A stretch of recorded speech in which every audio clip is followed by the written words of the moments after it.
Good morning students, welcome to this ethics class. Today we will be discussing 2018 question 12. Again attempt this question on your own beforehand so that you get more from the video. At the same time you will be saving lot of time. You would understand better. So this is the first part of the question. This is the second part and you need to be on one side or the other, whether you support Snowden or not. For that you need to justify as well, as in every case. And we need to make an argument by weighing the competing values. So let us see.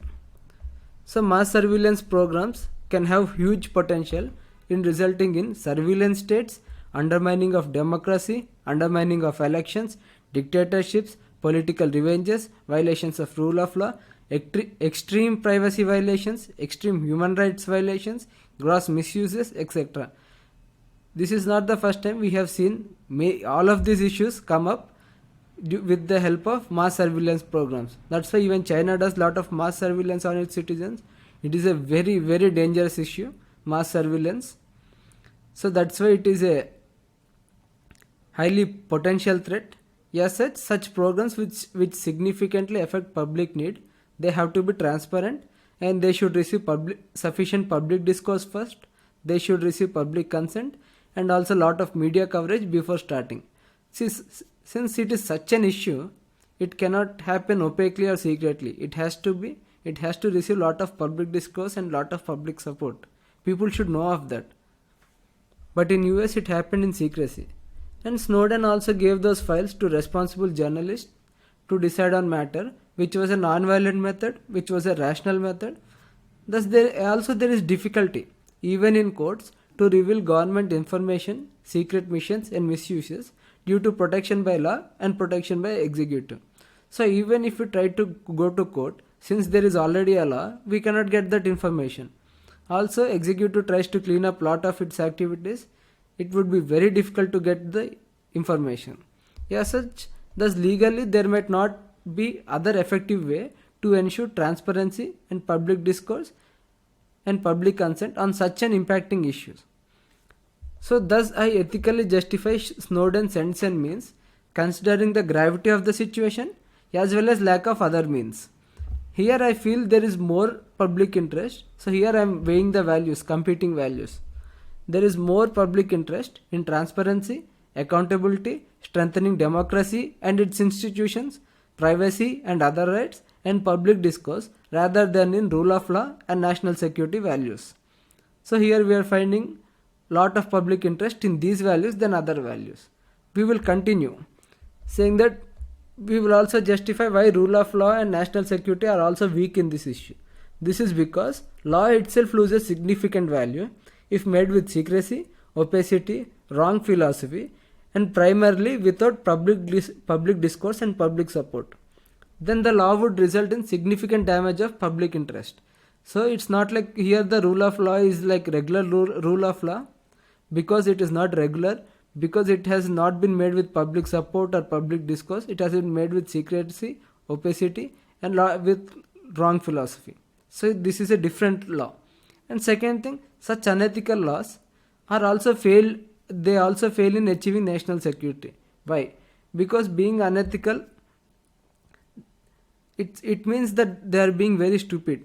Because such unethical laws, due to lack of values, would also be ineffective in achieving national security, as was the case with this law, which did not prevent any terrorist attack since inception till date.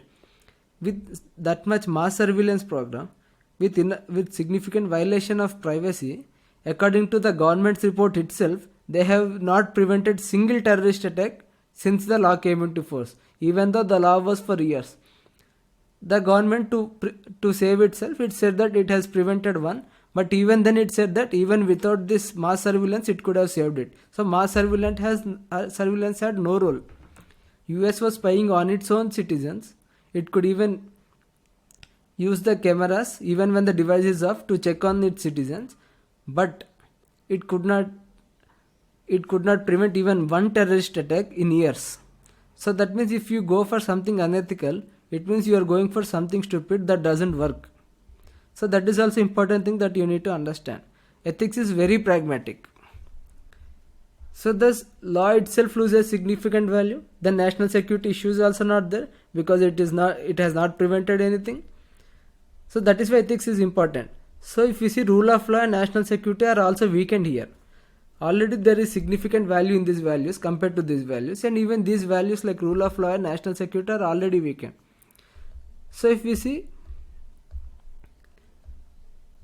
you can end the answer here, or you can add extra sentence. If you add extra sentence, it comes to around 281 words.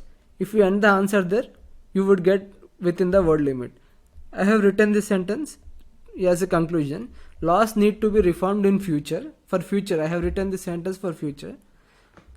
Laws need to be reformed in future based on sufficient public discourse to allow exposure of government activities and put limitations on its activities through rule of law, that is judicial systems, so that laws and national security interests need not be violated.